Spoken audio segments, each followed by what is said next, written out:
If I could change just one aspect of my client's speaking skills, what would it be? Do you think it's technique, delivery, or is it something else? Well, the answer to that question and the answer to that question is the subject of our next 2 weekly doses of public speaking medicine.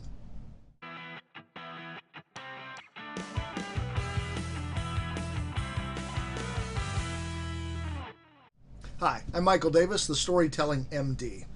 In most of these videos, I talk about the technical side of speaking, how to create your talk, how to deliver it, how to structure it in a way that creates a connection with your audience. Those are vital aspects of speaking, to be sure. But in the last few months, I've discovered a more important aspect of speaking, without which you can never be the best possible presenter. So in this video, you're going to learn about the problem that I see. And in the next video, you'll hear about possible solutions. So what is this all-important aspect of speaking? It's the speaking mindset. Now, in previous videos, you have seen some tips on how to manage anxiety and public speaking nervousness. We're going to go a little deeper in this video, though. A few years ago, I read a book called Confessions of a Public Speaker by Scott Berkun, B-E-R-K-U-N. Scott is a terrific writer. It's a very funny book. It also has some great insight into public speaking. The most important idea that I took away from this book has to do with the human mind and how we've evolved over the last several thousand years. 5, 6, 7, 10,000 years ago, our ancestors, in order to survive, had to stay within packs or tribes. If you got separated, chances are you died.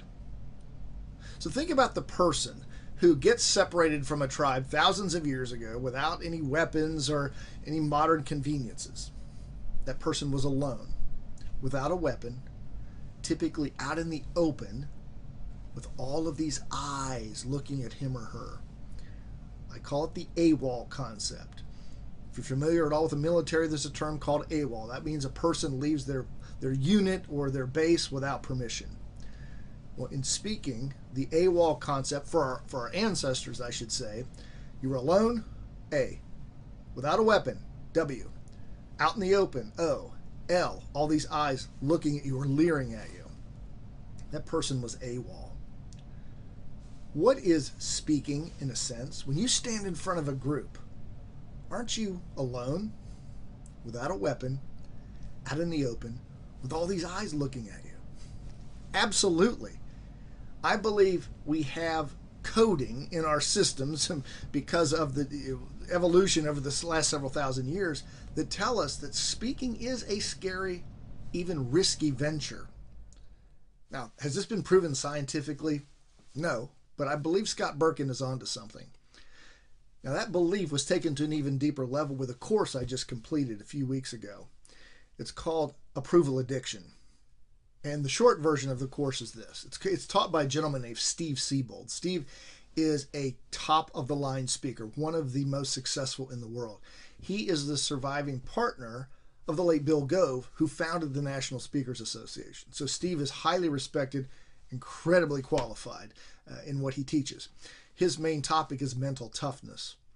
But in this course, Approval Addiction, he taught me that human beings, because of our ancestors, going back to the idea that our ancestors lived in tribes, and if you got separated, you didn't make it. Steve taught me that there are 10 fears that we're all susceptible to. 3 that jumped out at me in particular were the fear of angering other people, feeling inferior, or feeling rejected. Well, if you think about it, what is public speaking? It is the possibility that you may say something that angers other people. You could also feel inferior if you see other speakers who you perceive to be better than you, or you could be rejected, your ideas.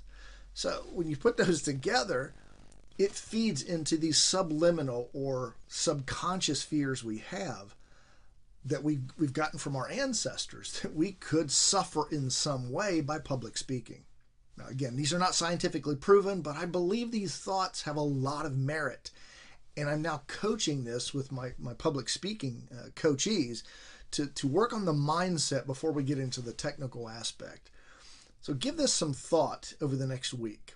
Whenever you have an opportunity to present, whether it's in your community, your church, at work, anywhere, and it doesn't matter if it's 2 people or 2,000 people, that ability to stand in front of others can be hindered if you don't manage these concepts of AWOL or the 10 fears that Steve Siebold talks about.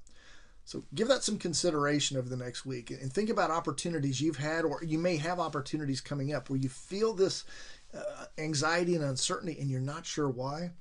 This could be a big part of it. In the next video, we'll talk about some solutions to the problem of going AWOL as a speaker or being susceptible to those 10 fears.